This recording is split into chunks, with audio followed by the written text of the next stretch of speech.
man? It's Justin Higgins with Limitless Video Productions. How you doing today? Hanging in there, bro. We've spoken just about sharing your opinions, your feelings, and your experiences on the streets and aspiring out of that. I want you to know you have a friend, and I look forward to spending time with one another. Thank you. You're welcome. And thank you. You're very welcome. So, sir, what is your full name? Brian Scott Boggs. And where are you from, sir? I was born here, raised in Detroit, and ended up back here. And how long were you homeless, sir? Probably 25 years. Yeah. You know, it was pretty much the legal system here.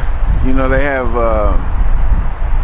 or if you get like a attempted theft or something, the grand jury will justify it by raising it to a robbery so you can't get out, and whatever you had, you know, you stand a big chance of losing it if no one pays your bond.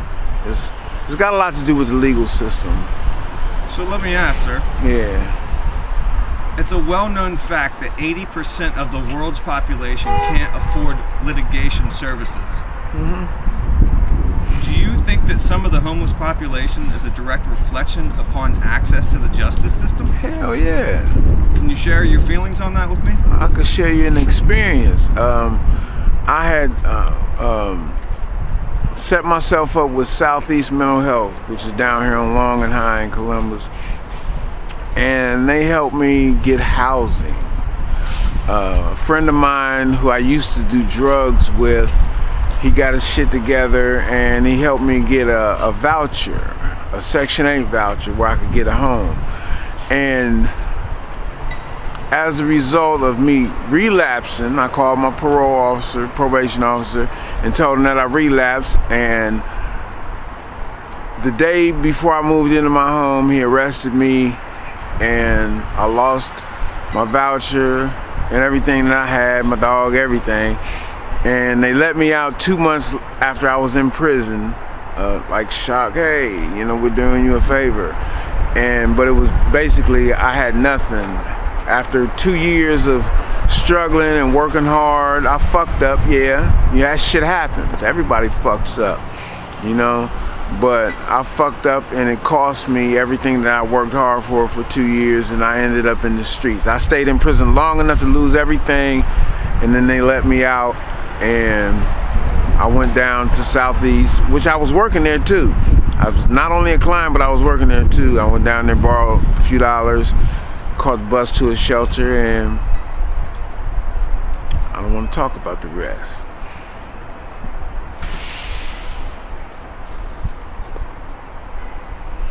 What changes do you think that we can make as a society to better the situation of homelessness, sir? I think, number one, that people, it's communication. There's not a lot of communication amongst humans. You know, there's different stratospheres or whatever of humanity, and I think that's just fucked up. You know, we're all flesh and blood, man, and shit happens. You know, like, would it matter if I was homeless or a dope fiend, if you was drowning and you needed my hand to pull your ass up out of there? Would it matter? If I had money, would you touch my hand if your ass was out, if you was drowning, if you was fucked up? Would it matter? Well, it shouldn't matter either, you know, because I'm out here drowning, I'm fucked up. You know, I need help. Not a foot down, but a hand up. Would you consider half of that hand being just encouragement then? Encouragement, support. Hey, you're not alone. You know, things happen. You know, there's stories behind every homeless person out here. I'm sure they didn't go to school and say, I want to be homeless. You know, things happen and people don't understand because people, you know, separate themselves from aspects of humanity that I think they need to get closer to, because it can happen to anybody, you know. It can happen to anybody at any time. You know. All right, sir, I wanted to ask, what are your religious beliefs or your worldviews, my friend? I don't think there's any religion higher than the truth, period. You know, the truth is religion. You know, and if you're abhorrent to the truth, or if you feel defensive when someone speaks the truth, then that's probably because you're living a lie. So get with it, get with the truth, and get with your people out here, because they bleed like you do. There you go. What is your message to the world, my friend? My message to the world is test yourself by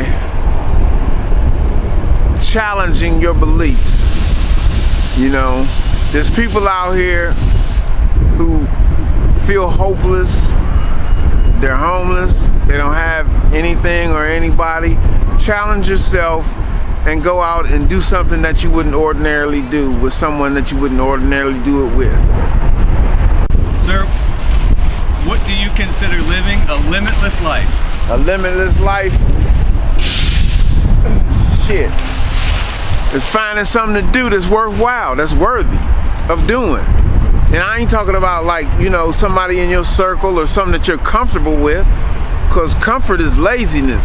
You know, you gotta get out and do some different shit, you know, that challenges you. That's like another weight bar on the weight, or weight plate on the weight bar of life. You know what I'm saying? You know, you push it up, you bring it down, you push it up again, it gets easier. So and you get stronger. You know, and you're stronger in your beliefs, and you can help people, you know, that are weaker. You can bring them up. You know, don't step on them. Absolutely, man. I love you very much. And I love you back. Shit. Live limitless. That's right.